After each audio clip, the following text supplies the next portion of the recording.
झोंपड़े के द्वार पर बाप और बेटा दोनों एक बुझते हुए अलाव के सामने चुपचाप बैठे हुए थे और अंदर बेटे की जवान बीवी बुढ़िया प्रसव वेदना में पचाड़ खा रही थी। रह रहकर उसके मुंह से ऐसी दिल हिला देने वाली आवाज निकलती थी कि दोनों कलेजा थाम लेते थे। जाड़ों की रात थी, प्रकृति सन्नाटे में डूबी हुई, सारा गांव अंधकार में लय हो गया था। घिसू ने कहा, मालूम होता है बचेगी नहीं। सारा दिन दौड़ते हो गया, जा देख तो आ। माधव चिढ़कर बोला, मरना ही है तो जल्दी मर क्यों नहीं जाती? देखकर क्या करूं? चमारों का कुनबा था और सारे गांव में बदना। घिसू एक दिन काम करता तो 3 दिन आराम करता। माधव इतना कामचोर था कि आध घंटे काम करता तो घंटे भर चिलम पीता। इसीलिए उन्हें कहीं मजदूरी नहीं मिलती थी। घर में मुट्ठी भर भी अनाज मौजूद हो तो उनके लिए काम करने की कसम थी। जब 2-4 फाके हो जाते तो घिसू पेड़ पर चढ़कर लकड़ियां तोड़ लाता और माधव बाजार से बेच लाता, और जब तक वो पैसे रहते दोनों इधर उधर मारे मारे फिरते। गांव में काम की कमी न थी। किसानों का गांव था, मेहनती आदमी के लिए 50 काम थे। मगर इन दोनों को उसी वक्त बुलाते जब 2 आदमियों से एक का काम पकड़ भी संतोष कर लेने के सिवा और कोई चारा न होता। अगर दोनों साधु होते तो उन्हें संतोष और धैर्य के लिए संयम और नियम की बिल्कुल जरूरत न होती। ये तो इनकी प्रकृति थी। विचित्र जीवन था इनका। घर में मिट्टी के 2-4 बर्तन के सिवा कोई संपत्ति नहीं। फटे चिथड़ों से अपनी नग्नता को ढके हुए जिए जाते थे। संसार की चिंताओं से मुक्त, कर्ज से लदे हुए, गालियां भी खाते, मार भी खाते, मगर कोई गम नहीं।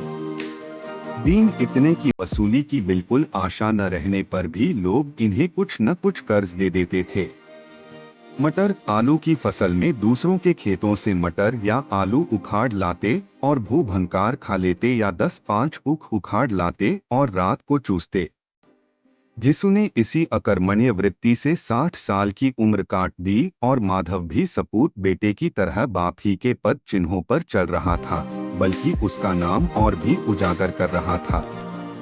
इस वक्त भी दोनों अलाव के सामने बैठकर आलू भून रहे थे, जो कि किसी खेत से खोद लाए थे।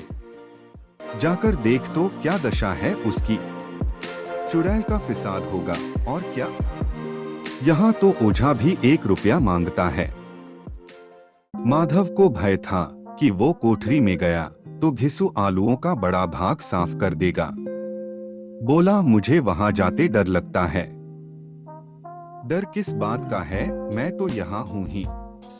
तो तुम ही जाकर देखो ना।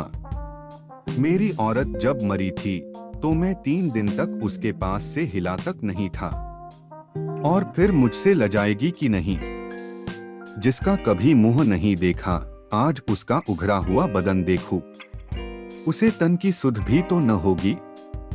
मुझे देख लेगी तो खुलकर हाथ पांव भी ना पटक सकेगी।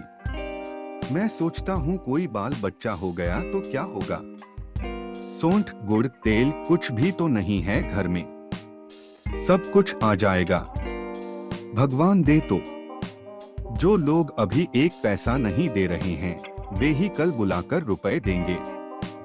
मेरे 9 लड़के हुए, घर में कभी कुछ न था, मगर भगवान ने किसी न किसी तरह बेड़ा पार ही लगाया। जिस समाज में रात दिन मेहनत करने वालों की हालत उनकी हालत से कुछ बहुत अच्छी न थी, और किसानों के मुकाबले में वे लोग जो किसानों की दुर्बलताओं से लाभ उठाना जानते थे कहीं ज्यादा संपन्न थे, वहाँ इस तरह की मनोवृत्ति का पैदा हो जाना कोई अचरज की बात न थी। हम तो कहेंगे घिसू किसानों से कहीं ज्यादा विचारवान था और किसानों के विचार शून्य समूह में शामिल होने के बदले बैठकबाजों की कुत्सित मंडली में जा मिला था। हाँ, उसमें यह शक्ति न थी कि बैठकबाजों के नियम और नीति का पालन करता। इसलिए जहाँ उसकी मंडली के और लोग गांव के सरगना और मुखिया बने हुए थे, उस पर सारा गांव उंगली उठाता था। फिर भी उसे यह तस्कीन तो थी ही कि अगर वह फटेहाल है तो कम से कम उसे किसानों की सीजी तोड़ मेहनत तो नहीं करनी पड़ती और उसकी सरलता और निरीहता से दूसरे लोग बेजा फायदा तो नहीं उठाते। दोनों आलू निकाल निकाल कर जलते जलते खाने लगे। कल से कुछ नहीं खाया था, इतना सब्र न था कि ठंडा हो जाने दें। कई बार दोनों की ज़बानें जल गईं।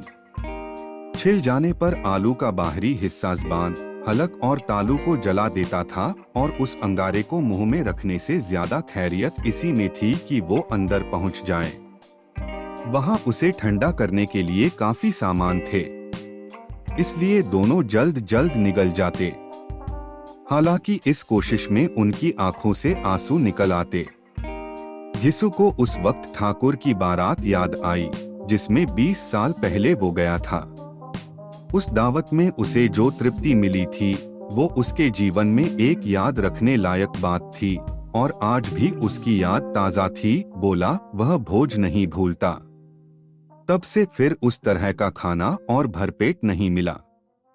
लड़की वालों ने सबको भरपेट पूरियां खिलाई थीं, सबको, छोटे बड़े सबने पूरियां खाईं और असली घी की चटनी, रायता, 3 तरह के सूखे साग, एक रसेदार तरकारी, दही, चटनी, मिठाई। अब क्या बताऊं कि उस भोज में क्या स्वाद मिला।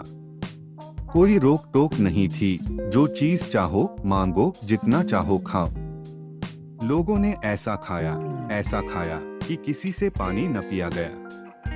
मगर परोसने वाले हैं कि पत्तल में गरम गरम गोल गोल सुवासित कचौरियां डाल देते हैं। मना करते हैं कि नहीं चाहिए, पत्तल पर हाथ रोके हुए हैं, मगर वो हैं कि दिए जाते हैं।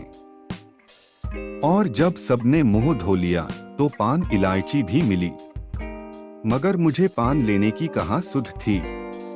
खड़ा हुआ न जाता था, चटपट जाकर अपने कंबल पर लेट गया। ऐसा दिल दरियाव था वो ठाकुर। माधव ने इन पदार्थों का मन ही मन मजा लेते हुए कहा, अब हमें कोई ऐसा भोज नहीं खिलाता। अब कोई क्या खिलाएगा। वो ज़माना दूसरा था, अब तो सबको किफायत सूझती है।